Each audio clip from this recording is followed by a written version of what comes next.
The County of El Paso Public Works Department is offering sandbags at no cost or requirements to the public. The sandbags are outside of the facilities and are available 24 hours a day. The location of the county facilities are the following: the Road and Bridge Fabens Warehouse, located at 1331 North Fabens Street in Fabens, Texas, 79838. The Road and Bridge Canutillo Warehouse, located at 191 Canutillo Avenue in Canutillo, Texas, 79835. And the Road and Bridge Montana Warehouse, located at 14698 Van Lane, El Paso, Texas, 79938.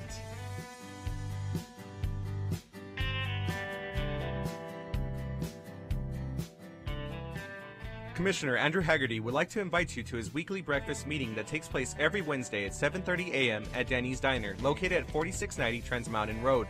Every week he has a different speaker who will be discussing topics of interest for the community.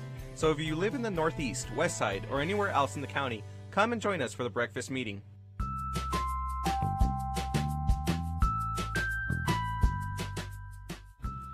Don't wait in line, pay online.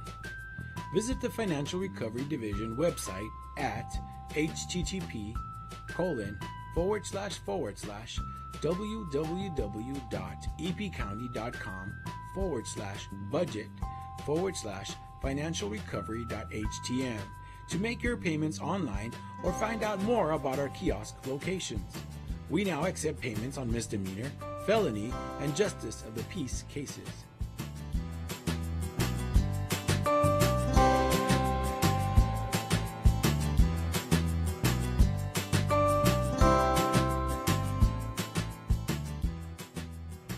You can now watch Commissioners Court meetings on YouTube. Go to youtube.com and search for El Paso County Commissioners or El Paso County, Texas. Subscribe to our channels to see our latest videos.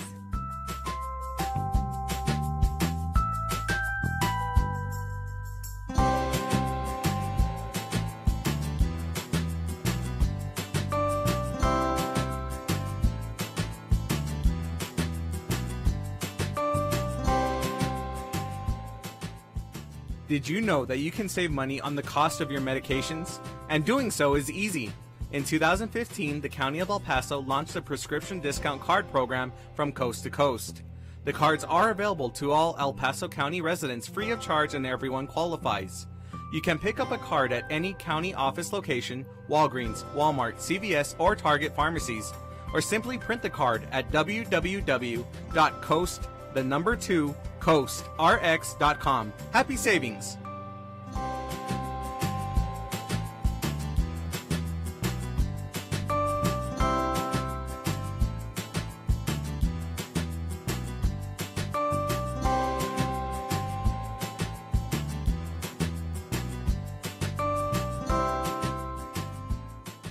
Did you know the County of El Paso's Purchasing Department is responsible for ensuring that all items and services needed by various county departments are purchased in the manner required by the state of Texas? Whether through formal sealed bids or smaller dollar quotations, the county purchasing team is dedicated to finding the best contracting return on your taxpayer dollars. Additionally, the Purchasing Department is responsible for the tracking of inventory within the county and properly disposing surplus to public auctions. For questions about how to become a vendor and compete for county contracts, or to learn more about public auctions, please contact us at telephone number 915-546-2048.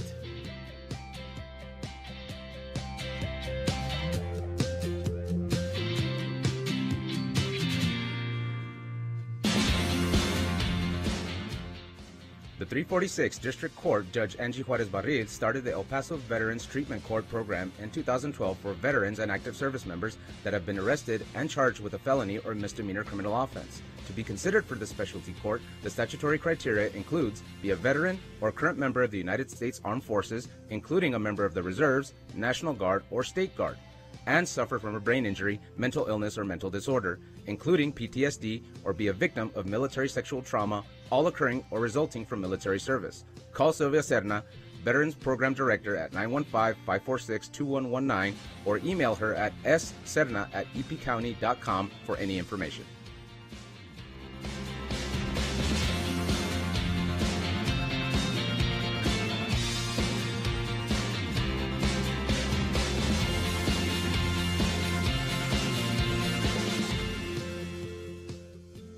Did you know that the County of El Paso's fixed asset control and inventory disposal is handled through the purchasing department? Throughout the course of each business year, the county holds live public auctions to dispose of aged equipment, vehicles, furniture, and other items that are no longer needed. To find out about upcoming auctions or to learn more about the county's inventory disposal process, contact the purchasing department.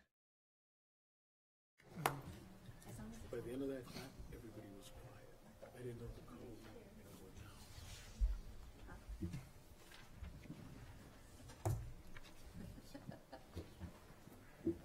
Good afternoon.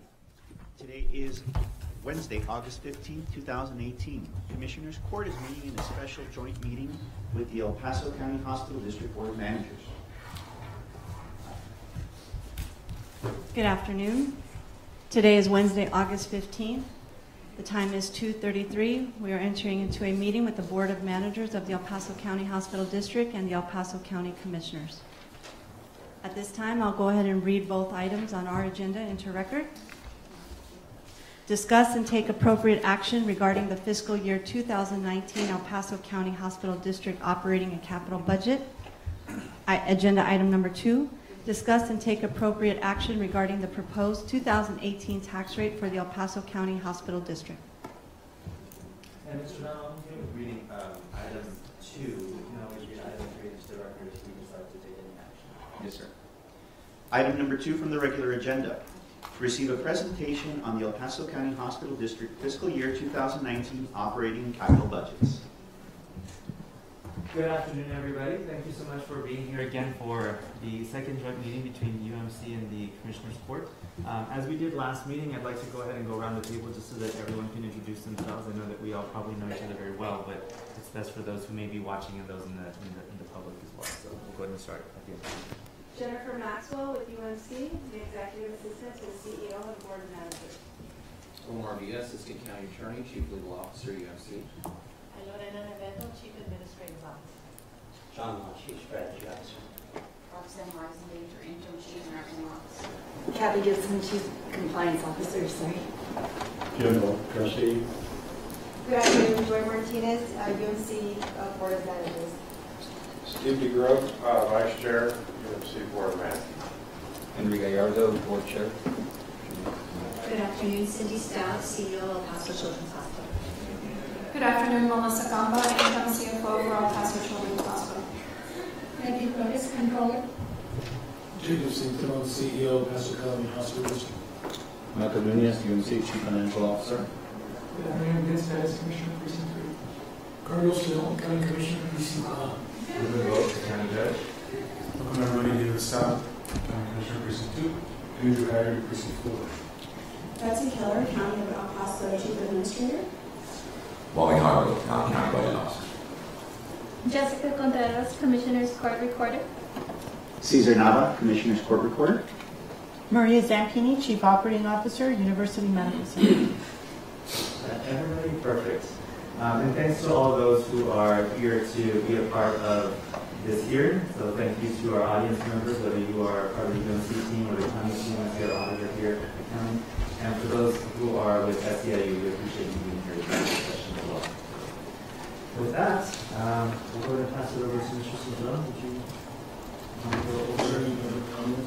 There is public comment. I don't know if we want to go ahead and take that. There's one member of the public signed up. Want to do that now or after the presentation? Okay. So we do have Mr. Aziz Oliva signed up to speak. Mr. Oliva?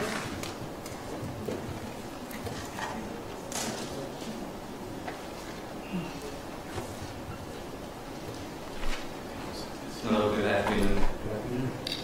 My name is Jesus Olivas. I worked at UMC for the Information Technology Department for the past 6 years. I am a proud member of the SEIU of Texas. I joined SEIU so that I could generally be a part of making sure that workers' voices were included in the decisions made by the management of the board. SEIU has advocated for market adjustments every year.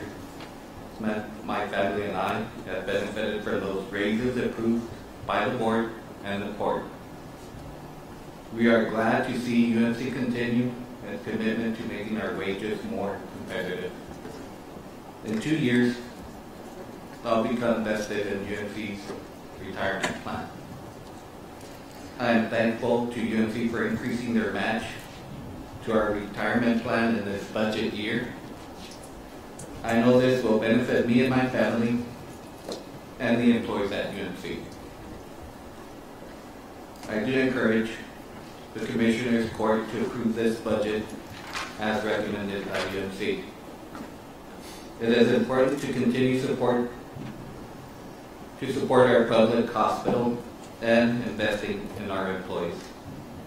I do also want to thank Mr. Zintron for continuing to work with SEIU to address worker priorities and concerns. And just thank you for your time. We appreciate you taking the time to be here to address all of us, so thank you. Thank you. Have a good afternoon. Although we don't want you to go anywhere, we want you to stay. This was IT, so I don't mess with them because otherwise my computer quits working or passwords expire. You may want to watch out. I know, so I appreciate his comments. So with your permission, we're going to go over Mike's going to go over the slides that he went through yesterday at the public hearing, and then we'll open for any questions anyone may have. Okay, good afternoon, everyone. From an update from the previous work session that we had, I believe we did have two presentations here. The one from the previous presentation, but this is the shorter one that we presented at Monday when the tax rate was being proposed, and then also yesterday. But more specifically, the update really pertained to the way that the tax rate was being illustrated.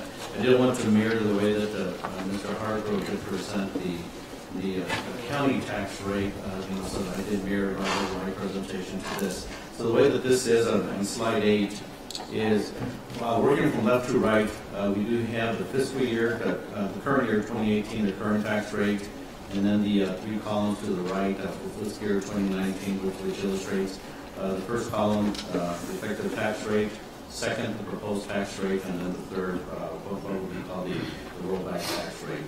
So for 2018, the current tax rate of 251,943, based on a taxable value of properties of $41.6 billion, generated an estimated property tax revenue for fiscal year 2018 of $104.8 million. And on the average home value of $124,646, this represented an annual tax due amount of $314.04. Now, when we're looking to fiscal year 2019, with the first column, the effective tax rate, because of the increase in the appraisals in the property values, the tax rate, or the effective tax rate as calculated, is $249,596. And on taxable value properties now for the 2018 tax year to be used for the 2019 fiscal year is a total of $43.6 billion. That would generate an expected tax revenue of $108.8 million, which would be an increase from the current 2018 expected revenue of about $3.9 million, with virtually half of it coming from new improvements and properties, and then the other 50% coming in from the existing properties. And based upon it now an updated appraisal average home value of $129,638, that would represent an annual property tax amount due of $323.57. The current budget that we are proposing that has been vetted and gone through the UMC Finance Committee as well as the Board of Managers does propose the tax rate remain at what it currently is in 2018, about 251,943, and with we multiply that times the taxable value of $43.6 billion, that would generate an expected property tax revenue of $109.8 million. This would represent an increase from 2018 tax revenue of about $4.9 million, of which $2 million of that is approximately $2 million of that is coming from the new improvements in properties, and about $2.9 million or $3 million coming in from the existing properties. The difference between the property between the current proposed tax rate of 251,943 versus the effective tax rate would increase property tax revenues by $1,023,000. And with that, based on the average home value for 2019 of $129,638, we're representing an annual property tax amount of $326.61. When you compare that to the effective tax rate, that's an annual increase of $3.04, or on a monthly basis, it's 25 cents. So I wanted to was to make this presentation similar to what was presented by Mr. Hargrove during last Monday's work session. The other item that I wanted to show is when we compare UMC's uncompensated care costs, and this is not charges, but uncompensated care, all the costs that it does take to provide all the uncompensated care, you see going back to 2016, it is about 50%, where you look at the amount in blue is the estimated uncompensated care cost, and then the amount in the red bar is the amount of property tax revenue, but that's the maintenance and operations portions only, not the total property tax revenue, which does exclude the interest on debt service. So for 2019, we are estimating that based upon the budget as being presented, that the estimated cost to provide uncompensated care would be about $162 million, and the maintenance and operations portion of the property taxes will be about $86 million, so that's about 53% coverage of when we're talking about the maintenance and operations tax portion of the property tax rate as compared to the cost to provide uncompensated care. So with that, those are the two updated slides that I wanted to provide, which are not different, but I just want to provide a little more clarity from the previous presentations. So with that, I will go ahead and just pause there without going into the whole presentation from the previous work session that we had. So with that, I'll leave it to the court and see whether there's any questions or comments. I've got a question. Mike, do you know, for some of the other, comparable size hospital districts, how much of their uncompensated care costs are covered by property tax revenue? Do you all have any comparisons? Because we do about half, but what other hospital districts do? Yeah, I currently don't have that specific calculation in terms of their cost of property and the maintenance and operations portion to cover the estimated compared cost. But however, we do have information regarding as to when you compare the hospital only, because all the other hospital districts also have a health plan. When you compare the hospital alone, UMC Hospital alone, the hospital in Houston, Fort Worth, Dallas, and San Antonio, at least in terms of the portion of the property tax revenue to the hospital's total budget, Harris County is about 50%, and the other three, Houston, Dallas, Fort Worth, and San Antonio, that's about 30 to 35% of the operating budget is covered by the tax revenue. And UMC's we're about 23%, and that's with the 2019. I do have separate slides on that, but that may not be in this presentation. But I can gladly forward those to you because we do have those from their latest audited financial statements. So for the team here, and even prior to my coming, it's been a real credit to them that we start with the tax revenue that only covers about half of our uncompensated care, which means that the other half, that other $80 million in cost, more or less, has to be made up by the organization. And when you look at the total revenue, it only represents about 15%, and that includes the MNO and INS rates. So in that respect, when you look at the other counties, if you get a higher tax revenue in dollars and percentage of your total budget. Admittedly, though, they also have a lot of industrial and commercial, so that also has an impact to them.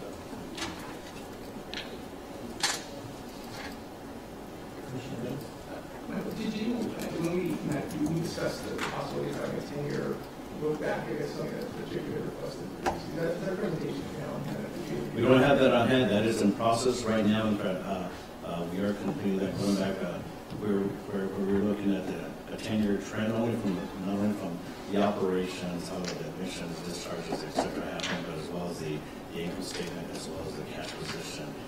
That's in process. In fact, Jacob and I were going over that this morning, so we're hoping to finalize that so we can have that for you. And I have requested that because I wanted to get history what had happened over the last 10 years in terms of the growth, in terms of net position, cash position, and then to see, what were the key elements that affected the impact of the budget.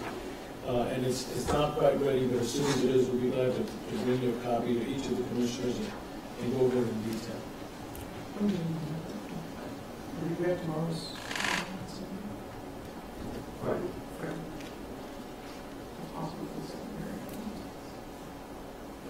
I mean,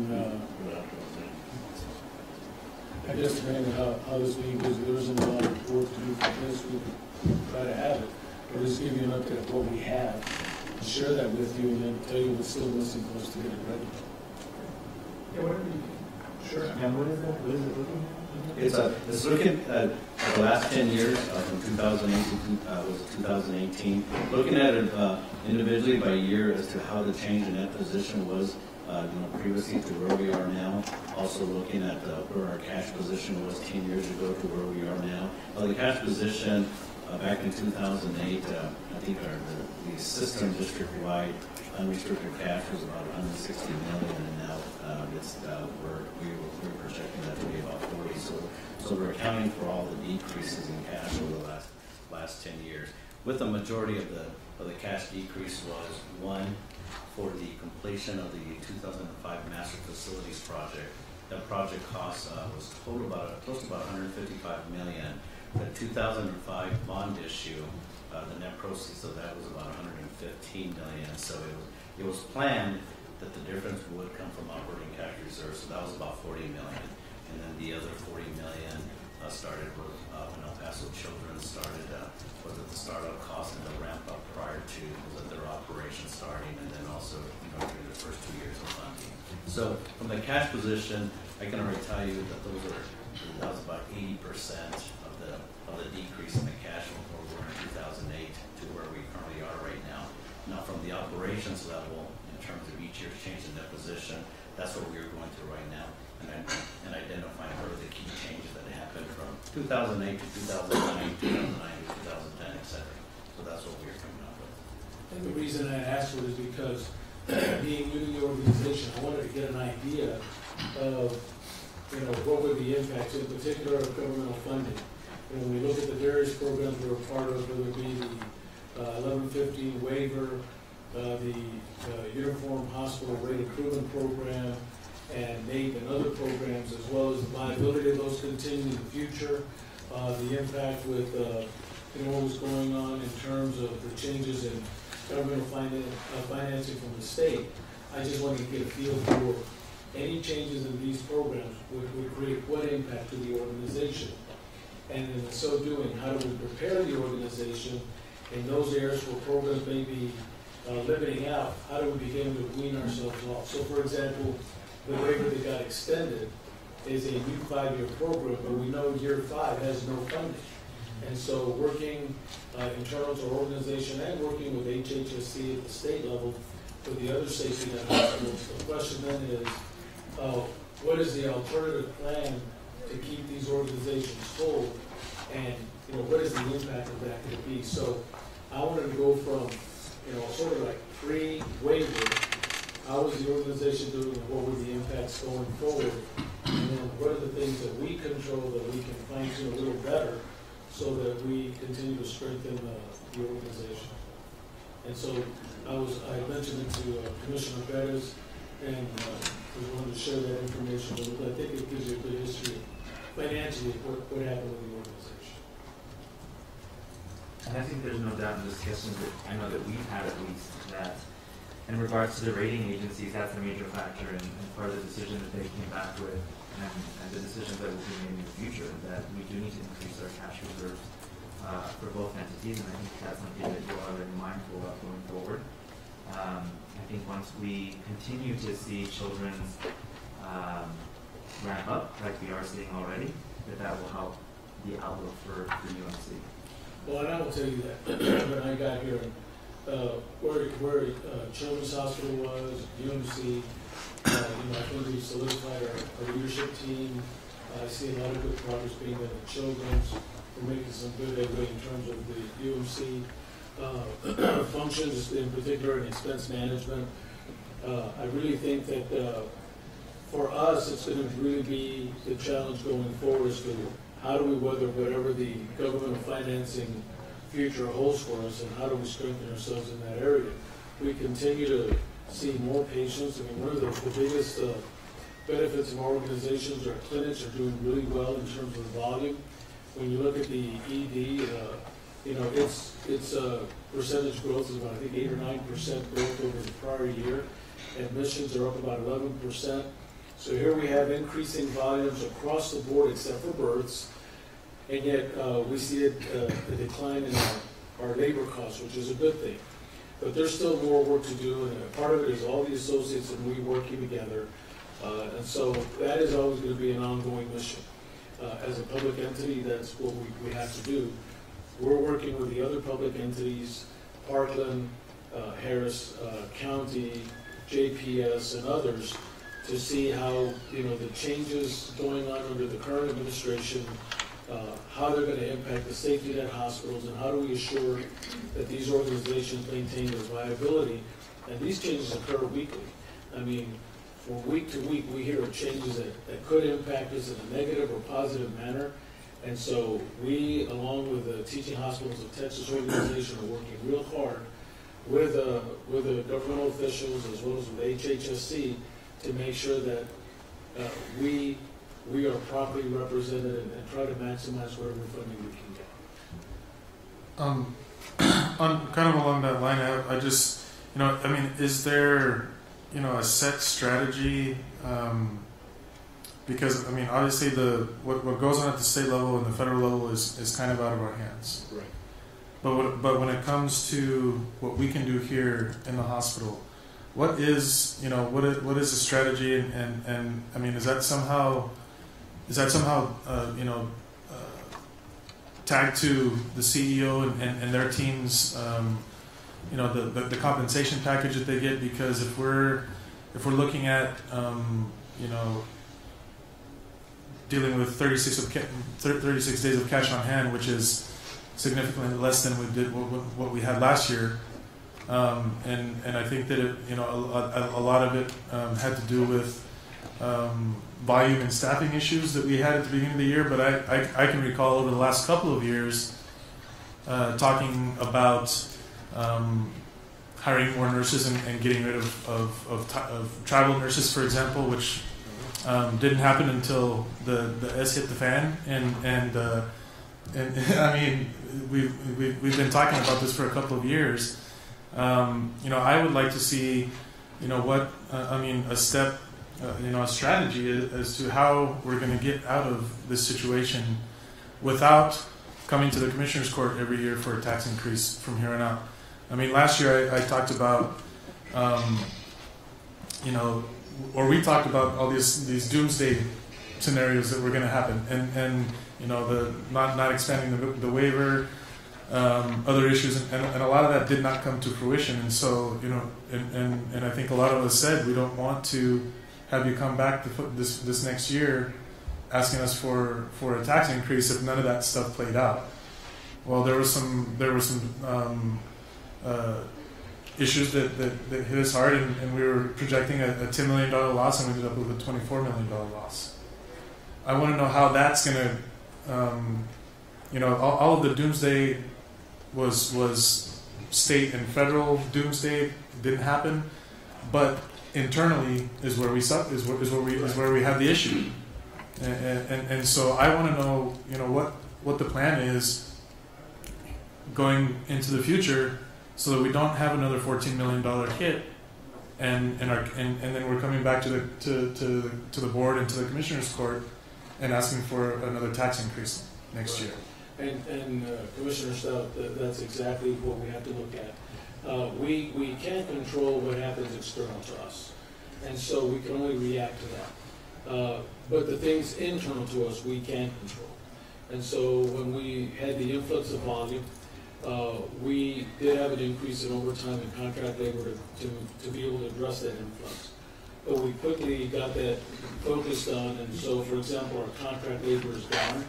Our overtime is down to about an average of about 2.5, 2.7%. Our FTE count is down about 100 FTEs, despite having increased volume. We apply discipline in terms of our productivity measures and benchmark to other hospitals similar to us. We used to be, a couple of years ago, sort of all over the board in how we work compared to other hospitals similar to us. Then in FY18, the goal was to get to the 50th percentile, which we did. We're now in the process of getting to the 35th percentile, which we're well on our way to do that. We pull reports daily now in terms of how we're doing in terms of our labor management. We see good opportunities in terms of our supplies and purchase services.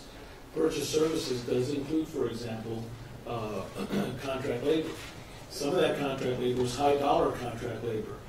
For example, a neurosurgeon, when we're busy, to be able to pick up the slack. What we did there is we were able to recruit a neurosurgeon that's going to replace the need for us having that contract labor.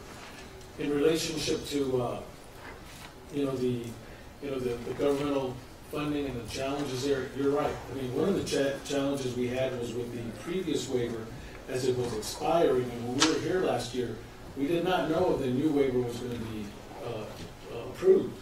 It was, but under different scenarios and with a phase-out. But prior to that, what happened is, in our burden alleviation program that we had with Paso County Clinical Services, because of the unknown of the waiver, there was about $40 million in contracts that we used to pay 60% on. They got moved over to us where we now pay 100%. And these include physician contracts for call coverage, residents, and a number of other things. That created a $16 million hole. If you ask me what, if anything, was the biggest impact, that was the biggest impact, in that we then quickly had to find a way to overcome $16 million in debt for no increase in service. It was a service we were already incurring. There was about $8 or $9 million that we did as a line of credit for children's, which I think paid off handsomely. And we had a $5 million transfer or deferment from HHSC on the waiver that was expected in July, and they decided to go ahead and make the payment in January. So no drop in payment, they just simply moved it over. As in this coming year's budget, one of the biggest challenges we had was we're also looking at expanding El Paso Health. Currently, it provides care under CHIP and STAR. We now want to get into STAR Plus, which addresses the older side of the patients, those that are over 65, which I think is a benefit to our community.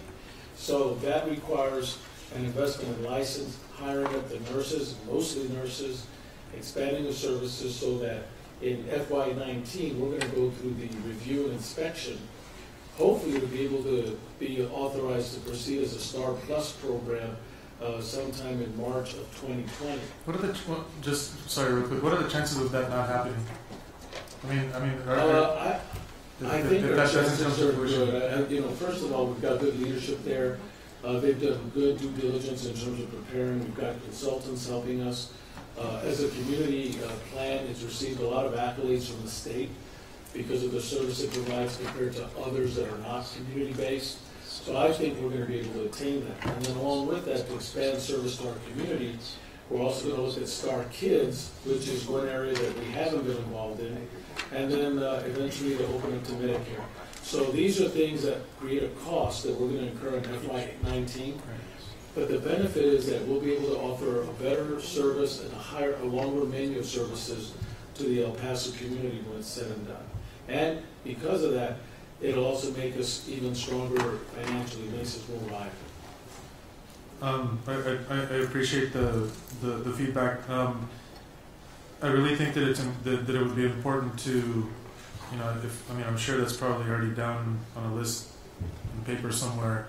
And I would hope that some of those benchmark and some of those goals that we don't give a bonus to our executive team if they're not hit. Well, and Commissioner Stoddard, I could also add, part of the plan that we get addressed on is going to look at customer engagement and how we measuring ourselves compared to all the other hospitals that take Medicare funding in terms of patient engagement. As you know, we could offer the most beautiful buildings, but if the service at the core is not there, we're not going to get the growth. Our customer engagement scores are the highest as we know, except for 2 privately physician-owned hospitals that are much smaller. That's important to us because it's an indicator of how the patients see the service we provide. Our payer mix shows that we're getting more commercially insured patients. That's a good thing because that lessens the pressure that we have on the uninsured that we have to make up. So some of that helps cover those costs. We also get measured on quality metrics. How are we doing in sepsis, in CLABSI, CODIs, and other areas in terms of how do we improve the quality in those respective areas. And our compensation plan addresses that. We also look at how we did with Joint Commission. And that was one that the plan was, if we don't pass it, nobody gets anything. Sure. And we did really well compared to 3 years ago when the organization in essence failed. And that's a credit to a lot of the team, our nurses, our associates, everybody that pulled together and made this inspection a stellar one for us. I think those are also great metrics, but I just think it's very important because if we don't have a hospital that can run, it doesn't matter what if the hospital's not open, you're not going to have patients to treat well or not. You know what I mean? So part of it also includes financial measurements, how are we doing in terms of revenue per adjusted admission, and things of that nature. I will tell you, first and foremost is always going to be quality. It doesn't matter how much money you make, if we're not taking good care of our patients, you shouldn't be in that business. But if you provide good quality and you have good patient engagement, then the money part will follow. And so yes, but when you look at the impact of the organization, the biggest impact to me was the transfer of those contracts where we had to pay 100% as opposed to 60%, which resulted in $16 million. That happened this year, it will happen again next year. If you add that back into the cash, it makes a world of difference. And added to that with commissioner approval, we provided the line of credit for Children's, which quite frankly, in my opinion, was the best investment we could have made because it really stabilized their organization. And then that $5 million deferment that we have from HHSC that's due to be paid in January. And then keep in mind too that some of these programs were a part of like the Uniform Hospital Rate Improvement Program, require that we intergovernmental transfer funds. So in June we have to provide $9 million in funding. Again in November we'll provide another $9 million. But the returns on these won't begin to come into our organization until January of 2019. If I could just make a comment, Commissioner. Certainly I think from a financial perspective, as we look at the performance of the executive team, that is a very large portion of what the bonus is tied to. And I can tell you that, as a board, we're very sensitive to the cash on hand. And so it is something that we look at very, very closely. I think as Jacob mentioned, a lot of the impact that we had to cash on hand was not necessarily related to the management of the expenses of the organization, but rather tied to things that were beyond our control, yes, that at some point will begin to start leveling themselves out. And in fact, if you look at the trend from a financial standpoint, you will begin to see that now, and you can see that. So it is difficult, I think, sometimes when you just look at the bottom line, because it doesn't tell you the full story. No, I mean, I understand completely the issues with state and federal decisions that are being made, formula funding changing. I mean, it's something that is out of Jacob's hands, and I'm not asking him and his team to be responsible for that. Right. But just to be clear, I mean, it is something that we do take very seriously, and we're looking at it on a continual basis. Another factor is putting these clinics, the east side and west side, online. It's expensive in terms of the startup, the hiring practices, but those are designed for two reasons. One, more accessible access for county residents, and two, to try to capture paying market share. patients. Yeah, so getting our share or more of the paying patients. And actually a third is to keep more people out of the emergency room. And that helps everybody. That helps Providence and HCA and UMC.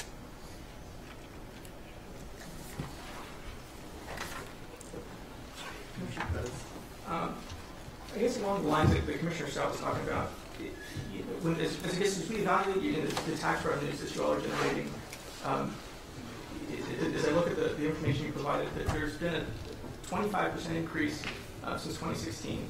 I don't know the numbers since Commissioner Leon and I were on the court in 2013, but it's a 25% increase. I don't know how that compares to your overall operating, to your overall revenues. So I'm just assuming that you all now are going to have we're projecting $109 million for fiscal year 19.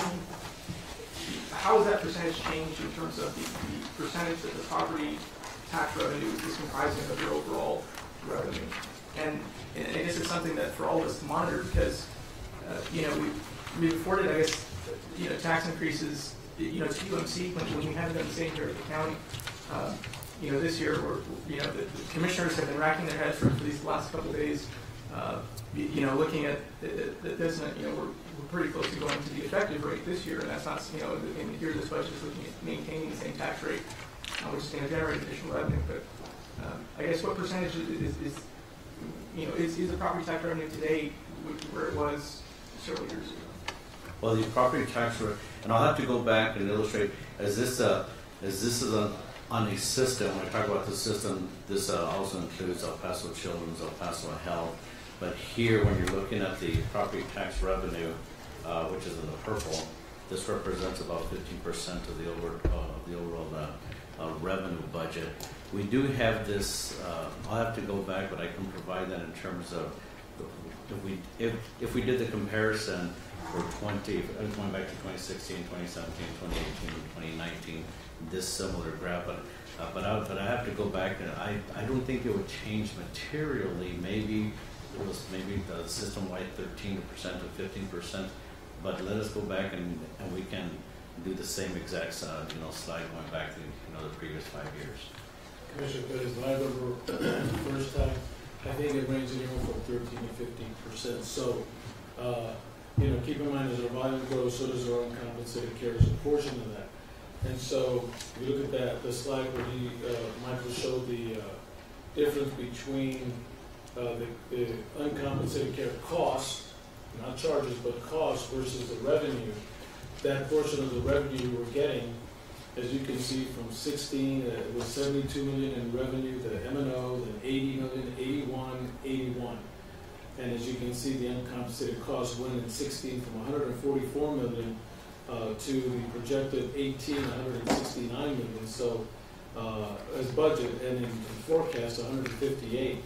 So you're actually seeing a $14 million increase in uncompensated care costs forecasted for 18, with only an increase of about 9 million in terms of the tax revenue.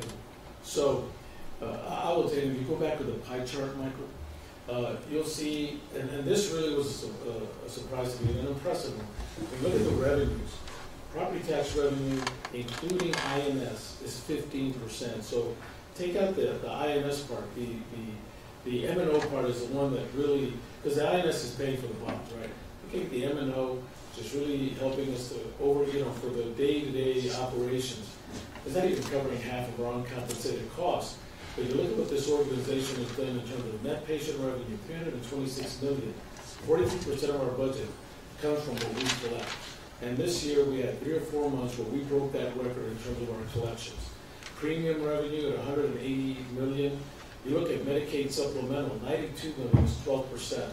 So we can give you the breakdown, but based on my recollection, that 15% might have gone 1 or 2% up, but our costs continue to go up as well, and so it is still a small fraction of our $755 million revenue budget. Also, Commissioner Perez, we went a 10-year period back in the late 1990s and 2000s where we collected the exact same amount of tax dollars. We kept changing the effective tax rate and we collected the same dollars every year for about 10 years.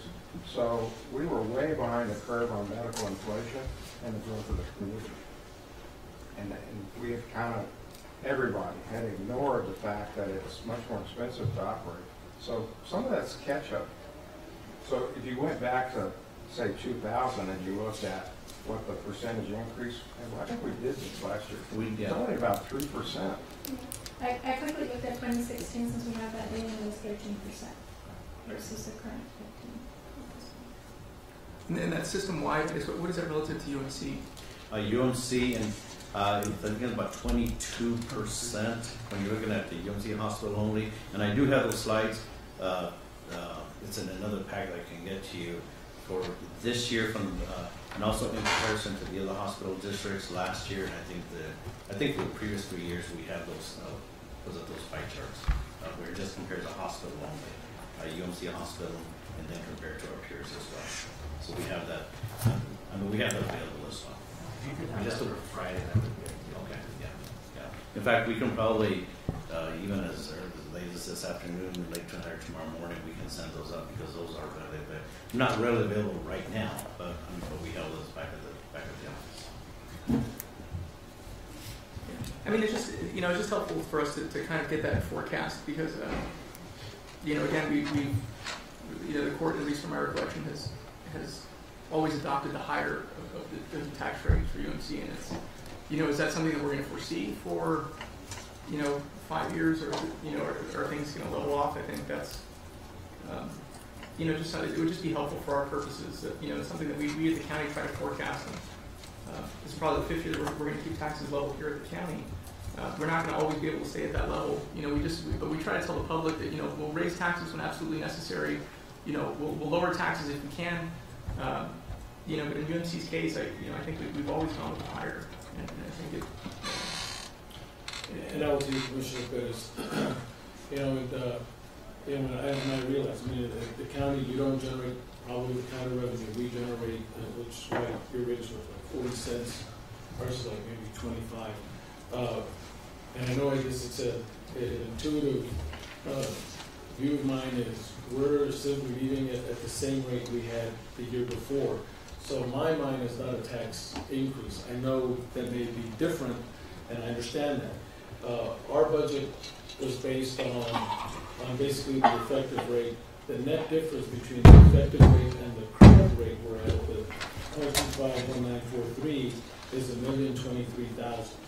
The cost to move our employees from 180% match to 200% is $1.1 million. And so that was something, given the fact that in our budget we only have 1% merit increase, and typically we've done 2%, that by doing this, it's still a savings, but it provides an added benefit for our employees. And one of the strongest benefits we have for our employees is our retirement program, as it is for the county. When I think Michael attended the TCDRS conference a few weeks ago, we're still one of the lower ones at a 5% match and at a 180% match on the part of the organization. I think the county's at 250 with a 7% match. And we're not going to hit the 250 or even maybe the 225, but it is something we feel that as far as organizations, I got the impression we're probably one of the ones on the low side. And so, that when you talk about current to effective, that incremental difference is strictly for that 180 to 200%. That's really it. Yeah. And just, speaking for myself, I know the members of the court feel differently. It's I guess increasing benefits at a time when the cash position is so low, and saying the increased revenue from the taxes, I think, that's tough. I hope the board and the court considers. I know that of the TCDRS participants, the 5% is relatively low, and I think rather than just only considering the 200%, I think it would be a win-win. It ultimately would still increase the employer portion if the employee contribution went up from 5%. We looked at that, and we had gone to 6%. The actual cost to the organization would be over $2 million. So it was actually less expensive for us to go from the 180 to 200 than to stay at the 180 and move everyone from the 5% to the 6%. We looked at that. It was one of the first things we looked at it, and you're right. I mean, look, at the end of the day, you look at the different challenges we're facing. I've started at UMC, went into the private sector, and came back. We know we have to manage our expenses. We know we have to be aggressive in trying to generate more revenues. I will tell you that the success of an organization is going to be its associates. And so, you know, the challenge has always been for employees, you know, how do we make sure that we show that recognition? We, you know, even in the private sector, they began going to the mandatory 401ks. As you showed up as an employee, they used to ask you if you wanted to be a part of it. Now they automatically enrolled you, because even within organizations like that, like HCA, there was a recognition that employees were not saving enough for retirement, and they found that by making them start off automatically in a 401k, that was going to improve their chances of saving enough. And so this is just one example of that. If the challenge was, we really don't want to do this, I understand, but keep in mind this organization is a 1% merit. We don't do COLAs. So this is strictly a 1%. So it's not a merit, and by the way, we're doing a cost of living adjustment either. You know, at this point, you know, at some point as you start looking at the near future, you're right, we're going to have to look at some of these expense drivers. It's going to be, you know, to keep your associates, you want to make sure they're appreciated and valued. It's going to be facing the increased cost of oncology medication, the cost of surgical implants.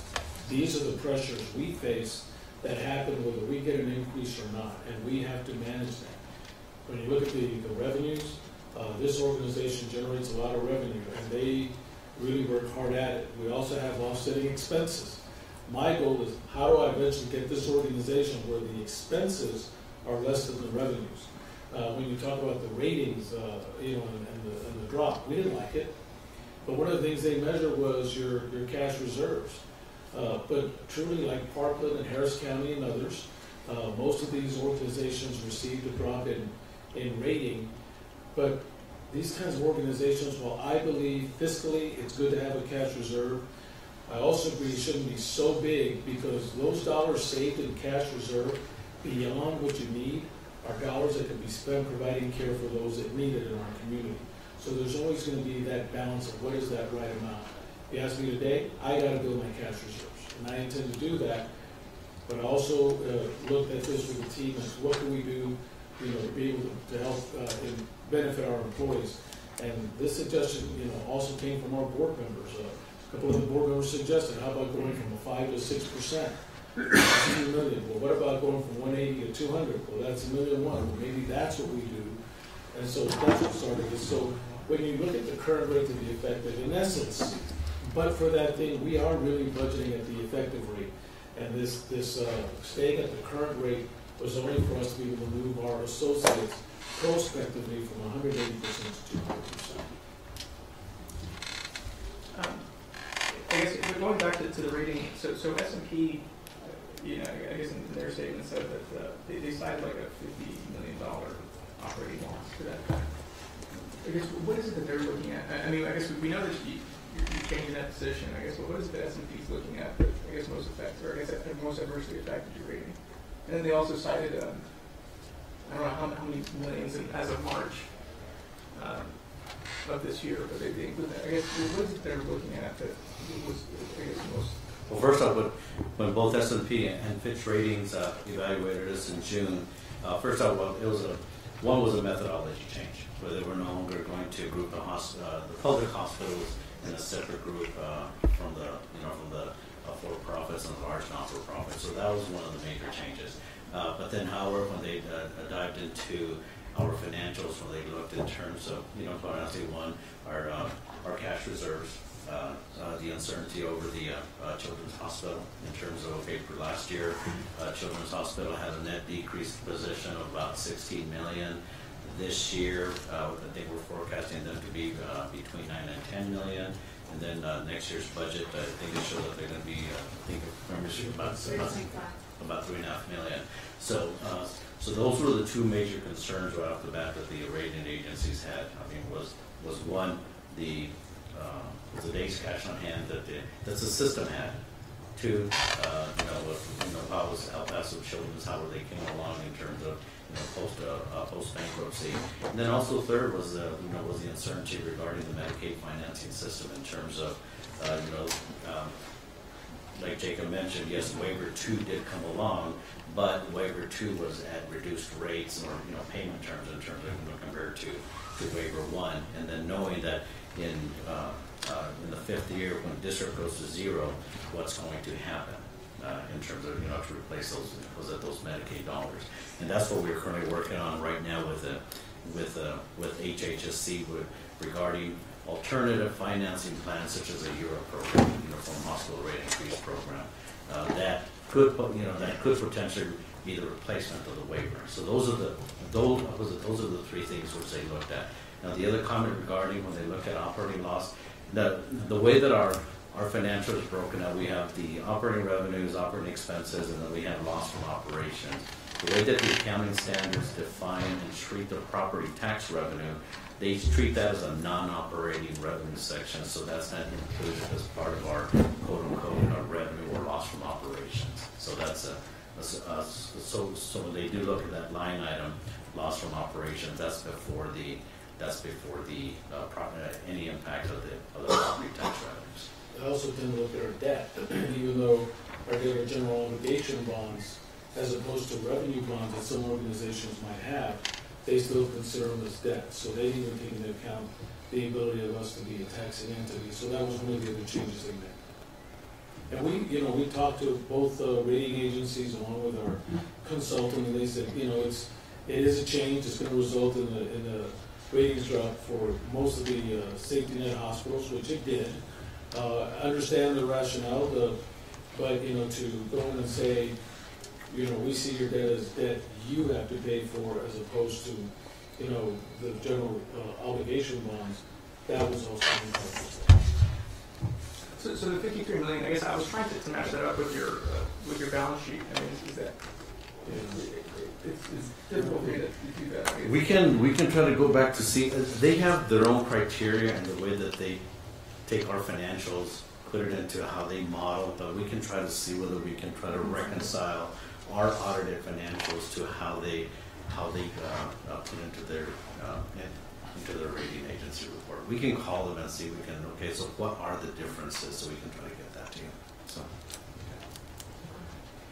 they also did cite the 26 million as of March 2018. I just had trouble finding that. Okay. Right. And the only thing I could think of is, might they be thinking, what is the debt obligation of the bonds, excluding the tax revenue to offset it? The IS, I don't know, but we can try to figure that. I appreciate that. I mean, with that said, I mean, I'm sure we think we try to say as much as possible, but we really appreciate the service of the board members. I mean, you all, I think, are not the best, volunteer board in the state of Texas, if not the country. And we, and that goes a long way with me. I'll tell you, as much as I'm hesitant, with this tax rate today, I appreciate your service, to the board. You do tremendous service to this community. Appreciate that. Thank you. Commissioner Leon, the other question? I have a couple of issues. Going back to the retirement fund that you have for employees, I think it goes a long way, like Commissioner Perez says, there's some disagreement. I think it goes a long way insofar as capturing more of the market share as you move into the future, because people that are insured, if they feel that they're not treated well or seen, they don't see it as a good service, they can go any place they want. And without the good service, the experience, and the happy employees, you'll be losing some of that market share. So I think it's a good investment in your future. I really do. But going back to one of the charts, you made a comment, both of you, that these are not charges, it's cost. What's the difference? Okay, on the charges, the charges is our charge structure where these are the amounts that we send to, like, the insurance claim. These are the hospital established charges. When we talk about cost, that's actually the operating costs of the salaries, the physician costs, the labor, Those are the actual costs, not the charges. So when we measure, so when we talk about this slide, we're not measuring in terms of our charges, because our charges, I think, would actually be about twice that number, which is in the blue, bar. But before I forget the thought, while you're there, now, will those charges and costs sort of be like a moving target? Sometimes you do receive more than the cost, with all I think charges. it's more simple is when we say charge, that's retail, we say cost, that's wholesale. So this is what it costs us. So absent a reduction in supply costs or reduction in labor, the cost will stay the same. Normally, like when you get a hospital bill and they tell you it's not a bill, it's telling you here's what the charges are, but then depending on your insurance company or whatever, what you pay may be something totally I understand that. So this is just saying we get what it costs us to provide the incompensated care is, for example, projected for 18 is 158 million. The tax revenue is 80 for the M&O is 81 million. So it's not like we're inflating a charge. We're saying we're going to make some profit in this. This is purely what it costs us. Yeah.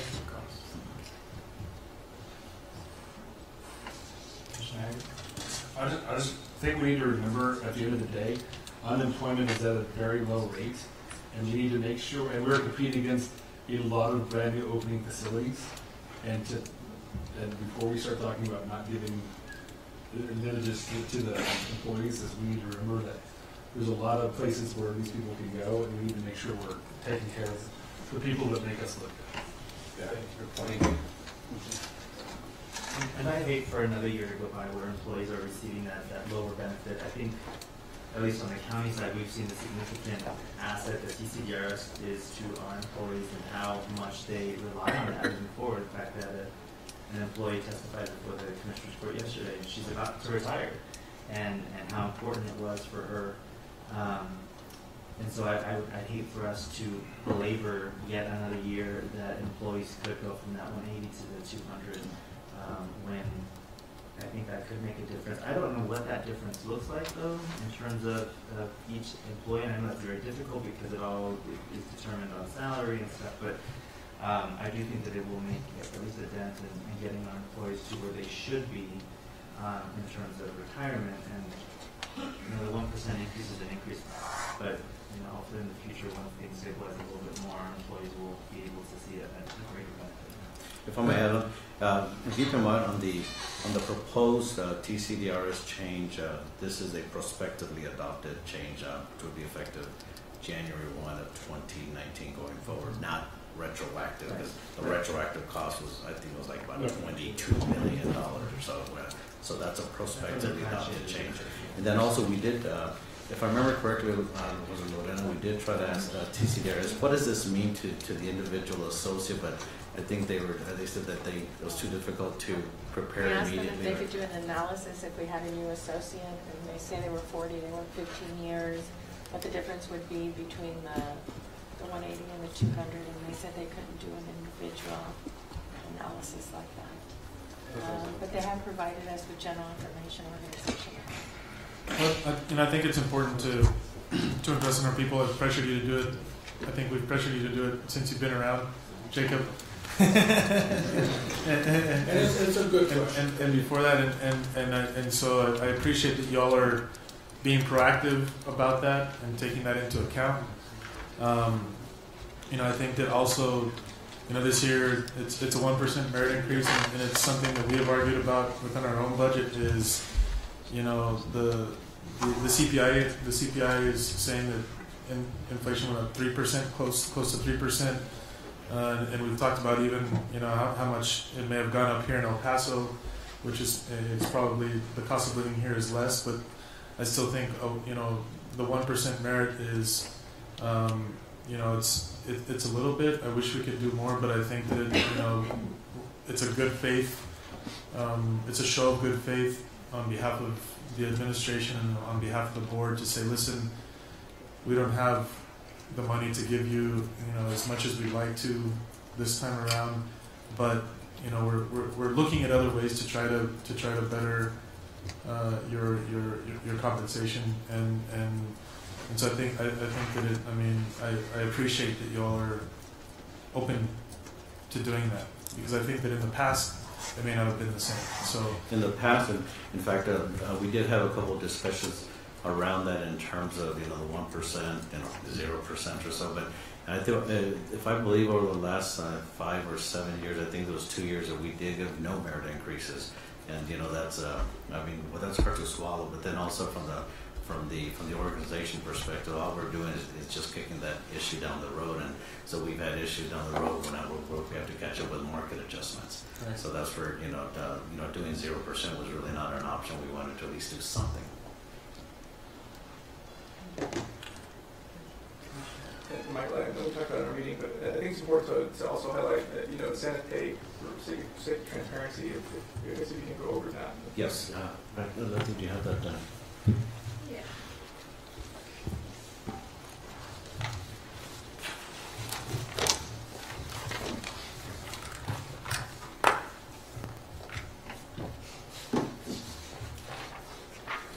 The keeper of all the real information.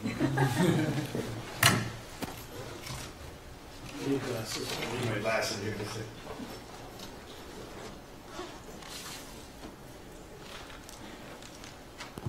For the proposed 2019 year, the way that we have this broken out, we have this labeled in terms of incentive pay. There is some which we call productive pay, which is related to our hospital specialists, the neighborhood health centers, and their physicians, the neighborhood health centers, and the nurse practitioners. And the proposed budget for 2019 for the hospitalists, the productive pay based upon relatively value units, etc., is about 1.1 million.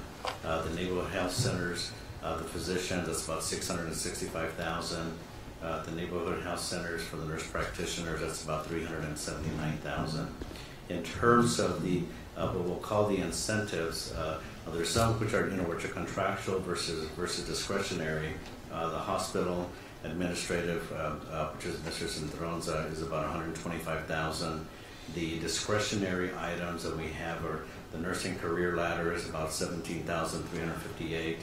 Patient financial services 193,000, and then the administrative, which would be for the executive team managers, selected managers and directors, about 365,000. And then at El Paso Health, we do have about 758,000 in employee incentives as well, for a total system-wide of about 2,868,000. Can you send that to us? Yes, we can. Yes, I can.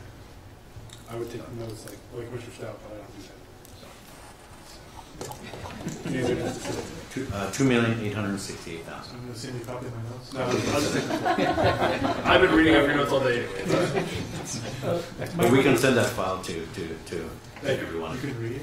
Before we get off this, I know we spoke about it last year, and we had spoken about your lowest paid employee. These are discussions that we've had here. At what rate is your lowest paid employee compensated at? $10. And I think we made that change, I think 2 years ago, 2016, that the minimum rate, I think, whatever it was, went up to $10. That would be our first grade level. So that would be us filling an entry-level position with an individual that has no credible years of experience. So that would be the minimum. If we were filling a position where somebody was bringing, say, 3 years of experience with them, and the position required no experience, then they would get credit for each of those years in addition to the $10 an hour rate. So that would be the least amount that somebody would come in. And this is where we're at right now. We're at over $11. We're looking, we still have not made a decision.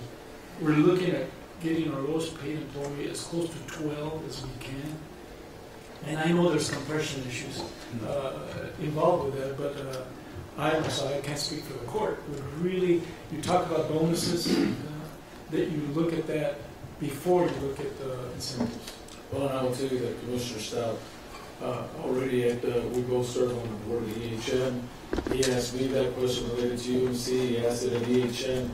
What is our plan to eventually gravitate from 10 over the years to eventually 15? And I don't know if it's helpful, Commissioner, but I would venture to say that if you look at the average starting rate, it's not going to be 10 an hour. It might very likely be $11 to $12 an hour. So if it's helpful, I can see if Michael can help us run the numbers to see what the actual average starting rate is for our employees. Okay, thank you. And all I ask is that you seriously look at that.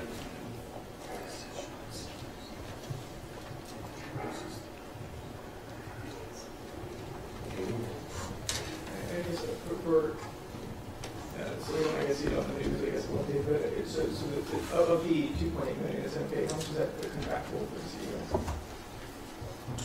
124. 124.